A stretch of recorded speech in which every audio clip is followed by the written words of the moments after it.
सभी श्रोताओं का श्री रामचरितमानस में हार्दिक स्वागत, अभिनंदन। आज के प्रसंग में श्री रामचरितमानस के बालकांड के दोहा नंबर 101 और 102 के दोहे और उसके अर्थ आप सभी के सामने प्रस्तुत हैं। बढ़ते हैं दोहे की तरफ। नाथ उमा मम प्राण सम गृह कंकरी करेहु, क्षमेहु सकल अपराध अब होई प्रसन्न बरुदेहु। हे नाथ, ये उमा मुझे मेरे प्राणों के समान प्यारी है। आप इसे अपने घर की टहलनी बनाइएगा और इसके सब अपराधों को क्षमा करते रहिएगा। अब प्रसन्न होकर मुझे यही वर दीजिए। बहुविधि शंभु सासु समुझाई, गमनी भवन चरण सिरुनाई। जननी उमा बोली तब लीन्ही, लय उछंग सुंदर सिख दीन्ही। शिव जी ने बहुत तरह से अपनी सास को समझाया, तब वे शिव जी के चरण में सिर नवाकर घर आईं। फिर माता ने पार्वती को बुला लिया और गोद में बिठाकर ये सुंदर सीख दी। करेहु सदा शंकर पद पूजा, नारी धर्म पति देव न दूजा। बचन कहत भरे लोचन बारी, बहुरी लाई उर्लीन कुमारी।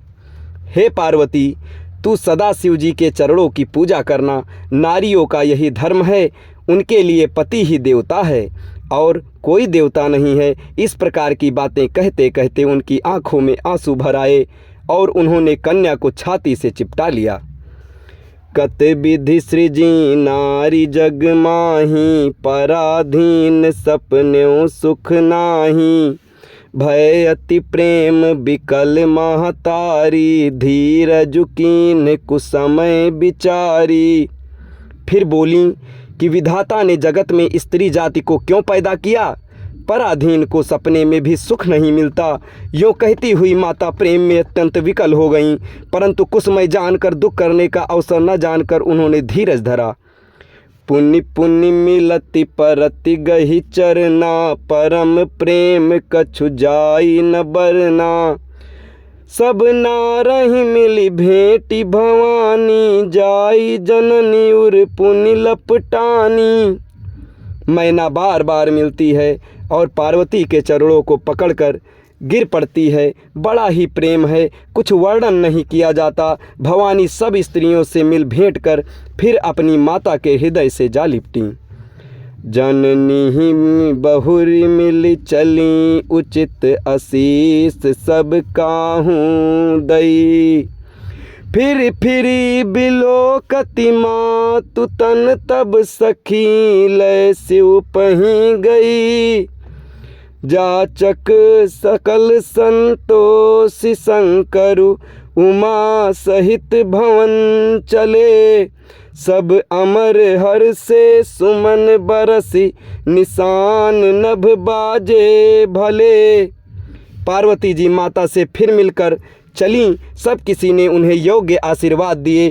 पार्वती जी फिर कर माता की ओर देखती जाती थीं। तब सखियां उन्हें शिव जी के पास ले गईं। महादेव जी सब याचकों को संतुष्ट कर पार्वती के साथ घर अपने कैलाश की तरफ चले। सब देवता प्रसन्न होकर फूलों की वर्षा करने लगे और आकाश में सुंदर नगाड़े बजाने लगे। चले संग हिमवंतु तब, पहुँचावन अति हेतु। विविध भांति परितोष करी, विदा कीन्ह वृषकेतु। तब हिमवान अत्यंत प्रेम से शिव जी को पहुँचाने के लिए साथ चले। वृषकेतु ने बहुत तरह से उन्हें संतोष कराकर विदा किया। तुरत भवन आए गिरिराई, सकल शैल सर लिए बोलाई। आदर दान विनय बहुमाना, सब कर विदा कीन हिमवाना। पर्वतराज हिमांचल तुरंत घर आए और उन्होंने सब पर्वतों और सरोवरों को बुलाया। हिमवान ने आदर दान विनय और बहुत सम्मान पूर्वक सबकी विदाई की। जबहि शंभु कैलास ही आए, सुर सब निज निज लोक सिधाए। जगत मातु पितु शंभु भवानी, त्यहि सिंगारु ना कहूँ बखानी। जब शिव जी कैलाश पर्वत पर पहुँचे तब सब देवता अपने अपने लोकों को चले गए। तुलसीदास जी कहते हैं कि पार्वती जी और शिव जी जगत के माता पिता हैं, इसलिए मैं उनके श्रृंगार का वर्णन नहीं करता। करहि विविध विधि भोग बिलासा, गनः समेत बसहि कैलासा। हर गिरिजा बिहार नित नयऊ, यही विधि विपुल काल चली गयऊ। शिव पार्वती विविध प्रकार के भोग विलास करते हुए अपने गणों सहित कैलाश पर रहने लगे। वे नित्य नए विहार करते। इस प्रकार बहुत समय बीत गया। जब जन्म्यऊ सट बदन कुमारा, तारकु असुर समर जहि मारा। आगम निगम प्रसिद्ध पुराना, सन्मुख जन्म सकल जग जाना। तब 6 मुख वाले पुत्र स्वामी कार्तिक का जन्म हुआ, जिन्होंने बड़े होने पर युद्ध में तारकासुर को मारा। वेद शास्त्र और पुराणों में स्वामी कार्तिक के जन्म की कथा प्रसिद्ध है और सारा जगत उसे जानता है। जगु जान सन्मुख जन्म कर्म प्रताप पुरसारथु महा। तेहि हेतु मैं वृषकेतु सुत कर चरित संक्षेप ही कहा। यह उमा शंभु विबाहु जे, नर नारी कहीं जगावहीं। कल्याण काज विवाह मंगल, सर्वदा सुख पावहीं। सदानंद स्वामी कार्तिक के जन्म कर्म प्रताप और महान पुरुषार्थ को सारा जगत जानता है, इसलिए मैंने वृषकेतु के पुत्र का चरित्र संक्षेप में ही कहा है। शिव पार्वती के विवाह की इस कथा को जो स्त्री पुरुष कहेंगे और गाएंगे, वे कल्याण के कार्यों और विवाह आदि मंगलों में सदा सुख पाएंगे।